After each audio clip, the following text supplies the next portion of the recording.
If anything has to happen, the right kind of atmosphere is very crucial. If this plant has to flower, the soil should be right. The seed may be great, but if the soil, the temperature, the air, the water, if it's not right, this great seed is not going to get anywhere. So creating an appropriate atmosphere for anything to happen is most important. Life happens because of ambience. It is the ambience of your mother's womb which made you who you are right now. It is the ambience of the family and social situations which slowly shaped you the way you are. This is something that people have not taken enough care about.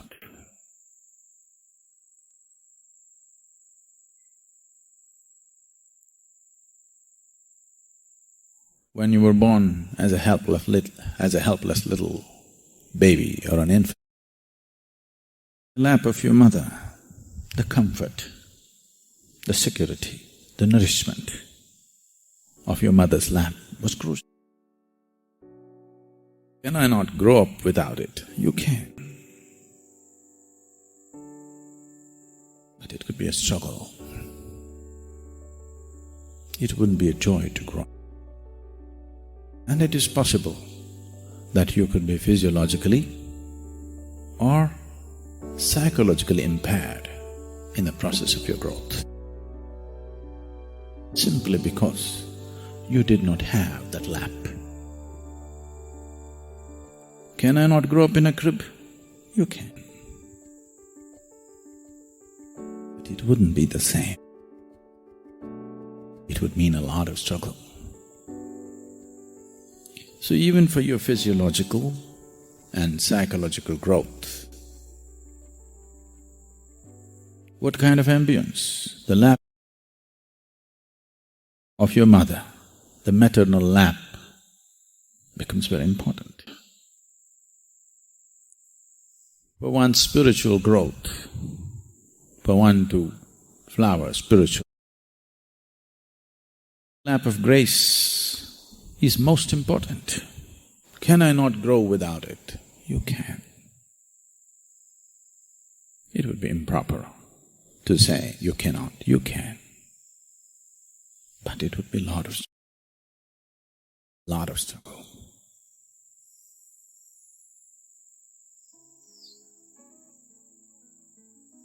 I don't see many here who would be capable of that kind of struggle. They would only give up.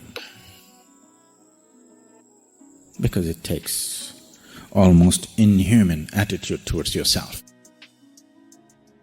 If you have to grow without grace, you have to be literally inhuman to yourself, very hard upon yourself. Otherwise, simply you will go in circles not knowing what you're doing. Is it the cruelty or the inhumanity of it which makes you grow? No. This cruelty and inhumanity makes sure that you don't go the wrong way. The people who chose very hard ways of doing things, they have chosen that way because they are orphan seekers. Without the lap of grace, they are trying to grow.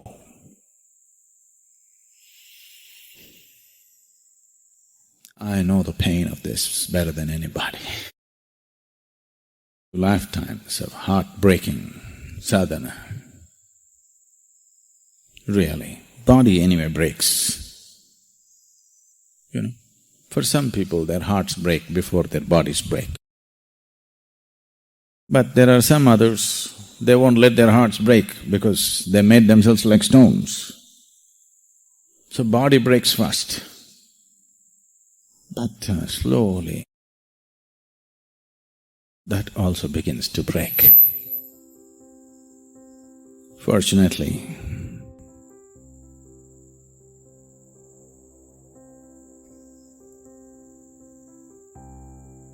you're right. But probably it took so long because I made myself like this. Even if God appears, I cannot bow down to Him. I filled myself with such sense of pride and hardness that even if God appears, I cannot bow. It took 2 lifetimes of softening up, full-time softening up, not part-time, I want you to know, full-time, to become overwhelmed, to allow somebody to overwhelm you. And once you genuinely bow down, now you can bow down to anything. You show me a pebble, I'll bow down, not just to the mountain. I bow down to the mountain every day but you show me a little pebble, that also I'll bow down. Because it takes so much to realize that you actually do not even know what this blade of grass is yet. Even if you're a great scientist or a biologist, you still do not know what even this blade of grass is. Yes? You still do not know? Forget about the mountain, forget about the existence, forget about the Creator altogether. Even this blade of grass, you still do not know it. You do not know an atom in this existence. You do not know an atom of this physical science. When you realize the magnitude of your ignorance, then you're willing to crawl at everything.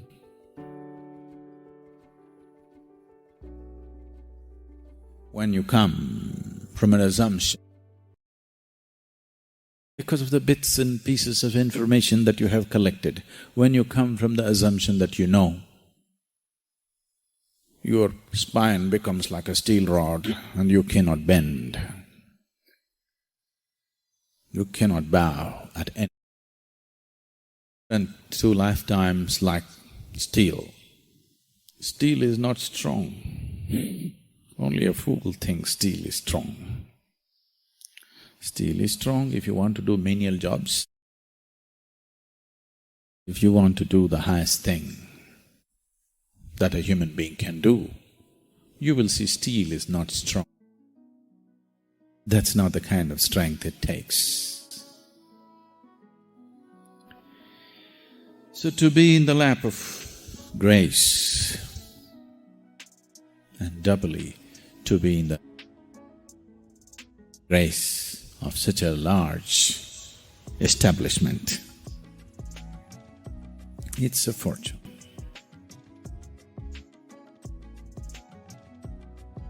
We can set up an experiment for you to experience what is the difference.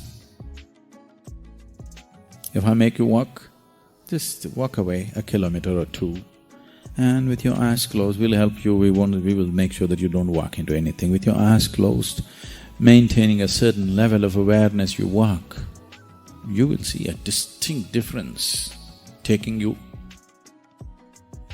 up. A distinct difference happening within the very physical system as you move closer to this space. To set up such a lap of grace, many have contributed. But now, around the world, all kinds of things are happening in the name of spiritual process.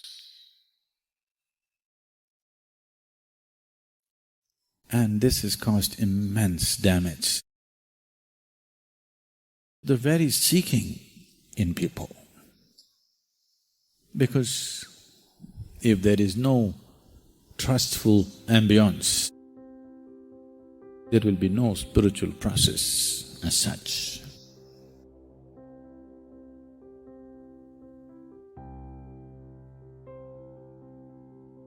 When you talk about Shiva, there is no parentage, there is no place of birth. It's very common to refer to Shiva as Yaksha Swarupa. Yakshas means always those kind of beings which are not human. So, all the enlightened people who've been… How many did you meet? Like, I've heard about many. Like, say Krishna or Muhammad or Ram or Christ, Buddha, all the enlightened people who've been on this planet, there is some sort of mention of their birth or death. But when it comes to Shiva, like you say, and I've read that he was self-created, and I often ask you this question, that did he disappear into thin air, and apparently something like that happened. He couldn't even have biological children with any of the women he was married to. Also, he… At least you can't blame him for the population. Sadhguru, I'm coming to something very important. There is a theory… I thought population was very important too. There is a theory that Shiva is alien. My favorite director, Christopher Nolan, made this film, Interstellar, which is one of my favorite films, where they are constantly referring to certain beings as they. They are communicating, they are talking to us, they are doing this, but they never really clarified who they were. Like, were they aliens, were they gods, who they were? And Sadhguru, like this, I think I felt it in, like when any creative idea comes to me, it has absolutely no intellectual grounds where I can go back and track it down. It's literally like a mail dropped in my head. It seems like it's from an outside space. This is not a confession. I know it's a confession, but Sadhguru, is it that we are being operated by an external, sort of outside beings? Is it that? Well, people who have no faith in human intelligence are looking up that intelligence will come from somewhere else.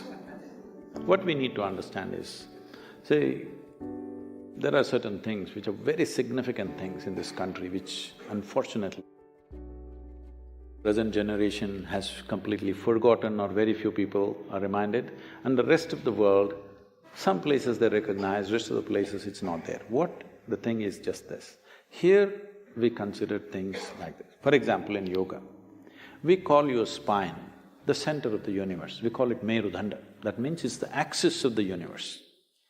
What is a universe? Please understand this.